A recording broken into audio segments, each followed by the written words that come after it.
Acompanhe agora mais um tema doutrinário do Evangelho de Jesus. Boa noite, sejam bem-vindos. E a gente vê então o capítulo do Evangelho que está falando sobre a figueira seca, que é mais um simbolismo que Jesus utiliza. E ele falava diretamente àquele momento para o povo de Israel. Ele havia chegado, tinha saído de Betânia, passado pela casa dos irmãos Marta, Maria e Lázaro, e quando ele se aproximava da cidade, ele viu a terra de Israel tem o simbolismo do figo, são muitas e muitas figueiras que existem lá. E dizem os historiadores que as figueiras, muitas delas, são testemunhas de todas as situações, de todos os fatos que ocorreram com a vida de Jesus, porque tem figueira lá que tem mais de 2000 anos. E ele viu aquela quantidade de figueiras, e as figueiras estavam sem folhas. E uma somente estava com bastante folhas, quer dizer, uma figueira vigorosa, uma figueira bonita. E ele, então, percebe que aquela figueira, embora com todo aquele vigor, não possuía nenhum figo. Mas o texto do Evangelho fala que não era tempo de figo.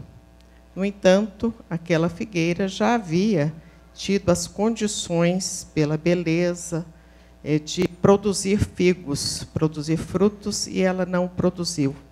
Ele utiliza, então, essa simbologia da figueira para chamar a atenção do povo hebreu, porque, segundo o Espírito Emmanuel, no livro A Caminho da Luz, quando ele faz a relação dos povos que habitaram a terra, que vieram exilados, dentre esses povos está o povo hebreu.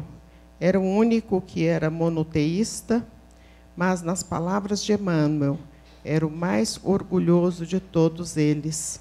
Então, aquele orgulho, aquela arrogância, é que complicou a vida desse povo naquele momento. Eles já tinham os princípios, já tinham os profetas que haviam aparecido, já tinham o decálogo, que são os 10 mandamentos da lei de Deus, quer dizer, eles estavam bem encaminhados, no entanto, pelo orgulho, eles se perderam. E Jesus, então, diz, e a interpretação trazida por Kardec, dizendo que não basta ter o brilho de uma exposição, o brilho de uma doutrina, o brilho de uma seita, se ela não tiver fé, se ela não tiver obras. Porque o apóstolo Tiago diz que a fé sem obras é morta. Então, quando nós temos os elementos de fé, mas que não usamos essa fé em benefício da coletividade, em benefício de nós mesmos, essa fé, na interpretação do apóstolo Tiago, é morta. E foi isso mesmo que Jesus quis dizer. Quer dizer, tem brilho, tem conteúdo, porém não usa aquele conteúdo para auxiliar as outras pessoas. Isso nós vamos ver essas situações nos mais diferentes aspectos da sociedade. Quer dizer, aquela pessoa que poderia ajudar, é aquela pessoa que está à frente de um trabalho, que poderia ser mais gentil, mais agradável, mais atenciosa, e nada faz. É aquele que está em casa, na família, e por ter mais conhecimento, tem que ter mais paciência, mais tolerância e mais exemplificação, e que também nada faz. É aquele que tem condição, pelo poder de fazer muita coisa, e também, às vezes, utiliza esse poder de uma maneira indevida. Então, nós poderíamos citar várias e várias situações em que as pessoas teriam condições de realizar mais e não realizam. E a palavra também do Evangelho, aquele que muito foi dado, muito será pedido, está de acordo com o texto da figueira seca. Aquele que tem mais condição financeira. E nós observamos muitas vezes que é aquele menos provido de condições financeiras, numa situação de emergência, de calamidade, ele sai à frente para auxiliar. Quantos e quantos têm tanta e tanta moeda, tantos bens, tanto dinheiro, e na hora de fazer algum tipo de trabalho social, essas pessoas não realizam. E ficam numa situação de depressão, de tristeza, de abatimento, porque parece que não tem amigos, parece que ninguém aproxima dessas pessoas. Então, está intrínseco em cada um de nós essa necessidade dessa transformação, dessa modificação, e é essa a proposta de Jesus para as suas criaturas. E, ao longo da humanidade, a gente vê quantos e quantos exemplos de pessoas abnegadas que realizaram e realizam grandes trabalhos, e muitas delas anônimas. Nós observamos no livro Nosso Lar, é um livro do Chico, e já foi tema de cinema, que tem uma personalidade neste livro, que é uma das personalidades mais queridas e mais sublimes, quando nós começamos a entender essa personalidade. Trata-se de Isabel de Aragão. Isabel de Aragão foi uma rainha do século XIV, casada com Dom Dinis, que é o nosso Batuíra. Depois, em encarnações outras, ele vem como Batuíra, que é um mentor espiritual. Existem muitas casas, muito movimento espírita no Brasil que homenageiam o Batuíra. E esse Dom Dinis era considerado o rei poeta, marido dela, é o fundador da Universidade de Coimbra, uma das universidades mais emblemáticas e mais famosas do mundo. E essa senhora foi casada com ele por 44 anos, e quando a gente vê os documentários da vida dela, e fala assim, as joias da rainha eram um colar somente, as joias da rainha eram um colar, que certamente ela tinha necessidade desse colar, e em algum momento tinha que usar o colar. E tinha também, como se fosse um cetro bastante modesto, bastante humilde. Esse cetro hoje encontra-se na Catedral de Santiago de Compostela, porque ela era peregrina de Compostela. E ela realizou um trabalho de unificação dessa Península Ibérica, um trabalho de união da família. E se não bastasse, quando ela retorna ao plano espiritual, a Igreja Católica a canonizou, é Santa Isabel das Rosas. Na literatura espírita, ela é veneranda do Nosso Lar, desse livro Nosso Lar. Ela tem mais de 1 milhão de horas de trabalho prestado à comunidade. E, da mesma maneira, foi a única personalidade dessa região do Nosso Lar, à exceção do governador do Nosso Lar, à exceção dele, a única personalidade, o único espírito que teve condições, pela sua evolução espiritual, de ver Jesus. Tem mais de 1000 anos que ela trabalha em prol da humanidade. Muitos vão dizer, mas ela não reencarnou? No século XIII, XIV, reencarnou, mas antes disso ela já era santa. Quando ela chegou aqui ao planeta Terra, nessa condição de Isabel de Aragão, ela já era santa, e também tinha membros da família que eram santas também, como Santa Isabel da Hungria, que é tia-avó dela, e Sheila, a nossa Sheila, que também é Edviges, né, que muitos fazem oração e novenas aí, é a mesma pessoa, que era também parente de Isabel de Aragão. Mas o interessante do trabalho que ela realiza, que num determinado momento em que ela foi homenageada lá na colônia Nosso Lar, pelas atividades que ela prestou, pelo socorro que ela prestou às pessoas, ela declinou daquela homenagem, ofereceu a homenagem às pessoas que moravam ali na região de Nosso Lar, porque o livro diz que ela, intimamente, ela vive além daquelas fronteiras de Nosso Lar. Quer dizer, o lugar de morada dela é muito mais evoluído do que aquele lugar de Nosso Lar. E essa senhora, preocupada com as questões da terra, em muitos momentos ela albergou no seu seio santificado figuras que são notáveis na história universal, como é o caso de Inês de Castro, que foi cantada em versos e prosa, sobretudo pelo Camões, que, quando retorna ao plano espiritual, naquela situação de grande desespero, foi uma morte muito trágica, quem a acolhe foi exatamente Isabel de Aragão. Mas aqui na Terra, ela realiza um grande trabalho também. Quando Chico Xavier inicia a ida à casa espírita, não iniciou ainda na doutrina espírita, e ele vai a um centro espírita porque a irmã estava enferma, e muitas vezes acontece assim, quando se trata com médicos e não tem solução, e vai aqui, ali, acolá, alguém tem a ideia, fala assim, vai lá no centro espírita, está perdido mesmo, vai lá. E a pessoa vem ao centro espírita, e se a questão for espiritual, sara mesmo. Se não for uma questão da lei de ação e reação, quer dizer, se a pessoa não tiver de passar por aquela prova, ela sara mesmo. E muitas vezes não sara, mas a pessoa é tão consolada, a doutrina é tão consoladora, nos dá tantas diretrizes boas, que a pessoa, embora enferma, ela se torna feliz. Porque a proposta da doutrina espírita é exatamente essa, fazer as pessoas felizes.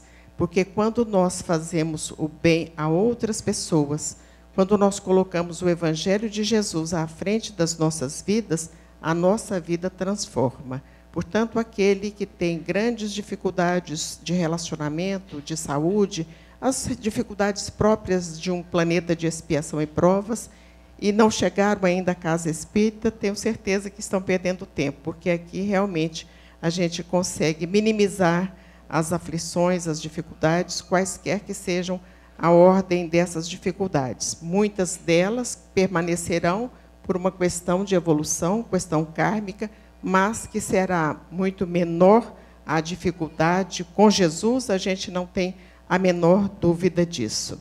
E aí, então, essa família, a família do Chico, vai a esse centro espírita, e lá, ele, com cerca de 17 anos de idade, recebe uma mensagem assinada Um Espírito Amigo.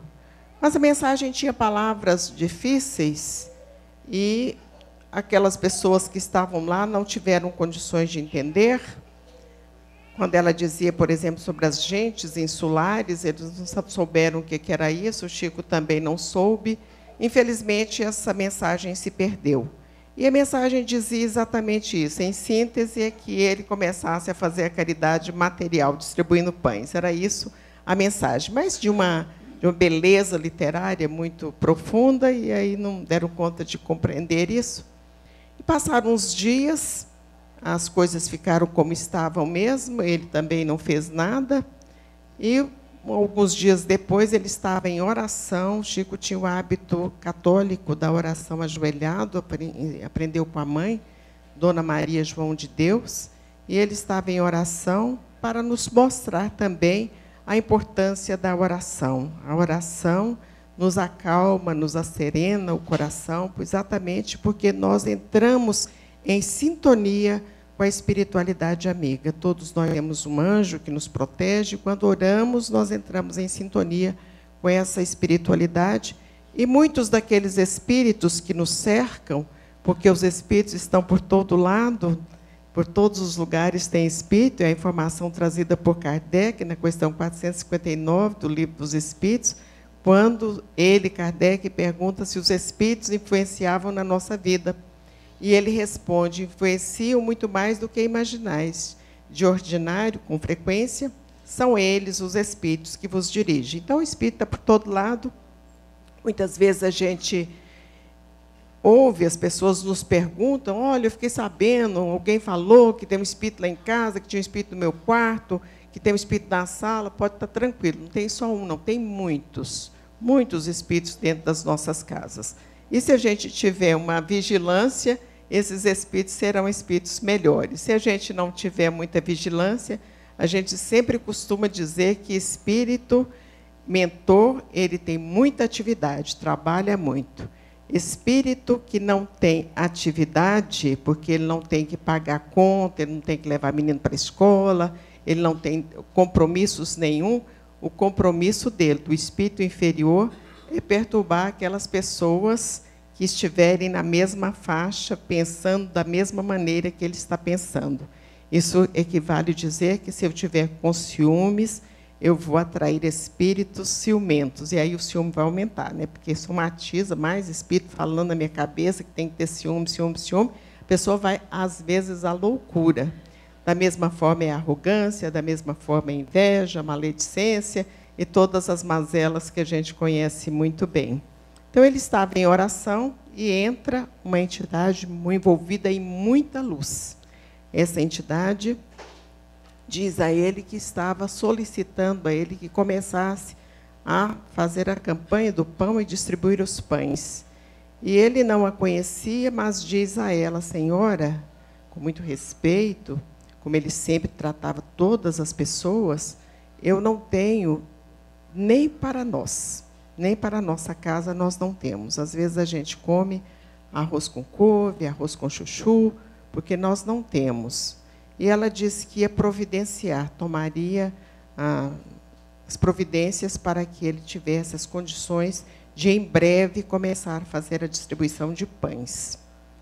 E aí ela declina o nome. Ele disse que certamente ele não a conhecia, não saberia saber quem era, mas que ela era Isabel de Aragão. No outro dia, certamente, foi procurar descobrir quem era Isabel de Aragão, porque as condições de estudo dele, acadêmico, didático, ainda eram poucas. Ele era muito jovem. No final da vida, ele sabia muito, sempre soube, mas, naquele momento, ele ainda estava envolvido nas condições do esquecimento que ele trouxe de outras roupagens, de outros momentos reencarnatórios. Mas também não tomou providência porque não tinha as condições financeiras para fazer isso.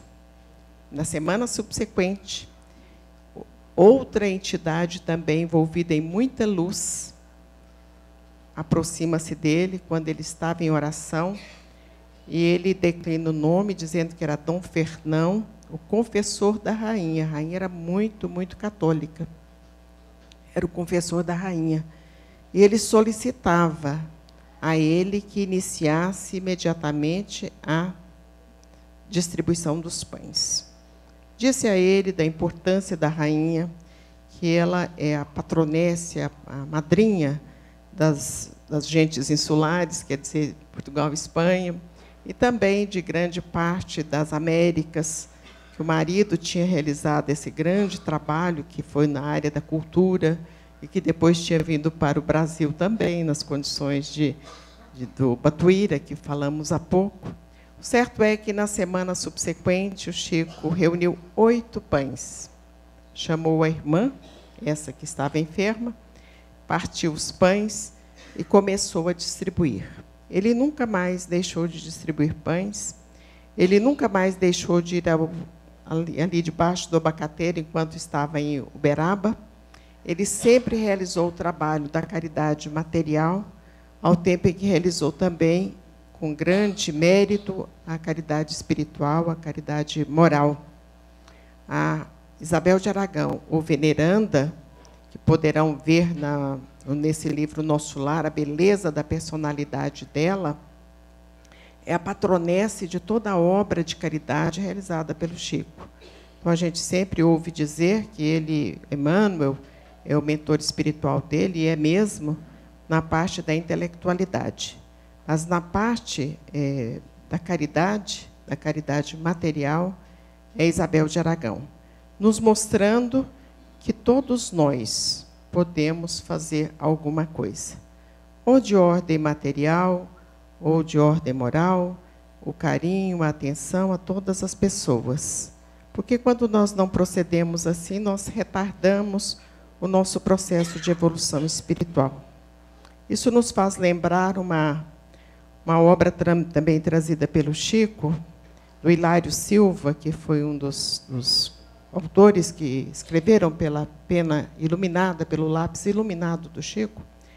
Hilário Silva conta uma visão que professor Eurípides Barçanufo, o santo de Sacramento, o santo da mediunidade, dos jovens, que realizou um grande trabalho, 38 anos somente. Ele viveu, morreu de gripe espanhola, mas ele realizou um grande trabalho em todas as áreas da caridade, com os enfermos, com os jovens, com os alunos, com os mais velhos, na Igreja Católica, enquanto católico, e como espírito, grande espírita que foi, professor Eurípides Barçanufo. Então, Hilário Silva conta, o livro chama-se A Vida Escreve, de uma visão que professor Eurípides teve. Ele estava dormindo, ele tinha as mesmas mediunidades correlatas às mediunidades de Santo Antônio de Pádua, de sair do corpo, de levitar, ele tinha todas aquelas mediunidades também. E ele, então, no momento do sono, ele percebe que está volitando, o espírito dele estava volitando, o perispírito dele estava volitando, e ele se vê de frente a uma grande campina, um lugar verdejante, um lugar maravilhoso, e bem ao fundo existia uma figura, e ele percebeu que a figura estava muito, muito iluminada. E ele se aproxima. Quando ele aproxima, ele percebe que aquela figura iluminada era Jesus. E ele fica sem saber o que fazer, se ajoelhava, se chorava, se sentava, se ficava em pé, ele ficou sem saber. Mas o certo é que ele se ajoelha e começa a chorar. Mas quando ele começa a chorar, ele percebe que Jesus também estava chorando. E ele envolve-se em muita coragem e pergunta a Jesus, mentalmente, por que Jesus chorava. E Jesus não responde. E ele, então, diz a Jesus, o Senhor chora pelos que não conhecem o Evangelho? Jesus diz a ele, não, esses merecem a nossa compreensão, a nossa compaixão. E continua dizendo, eu choro pelos que conhecem o Evangelho e não o praticam. Fica aí a pergunta se todos nós estamos realmente praticando o Evangelho de Jesus. E é tão simples, né? Poucas palavras, amar a Deus sobre todas as coisas e ao próximo como a nós mesmos. Olha que singeleza de ensinamento, é só a gente colocar em prática. Muita paz, que Jesus nos abençoe a todos.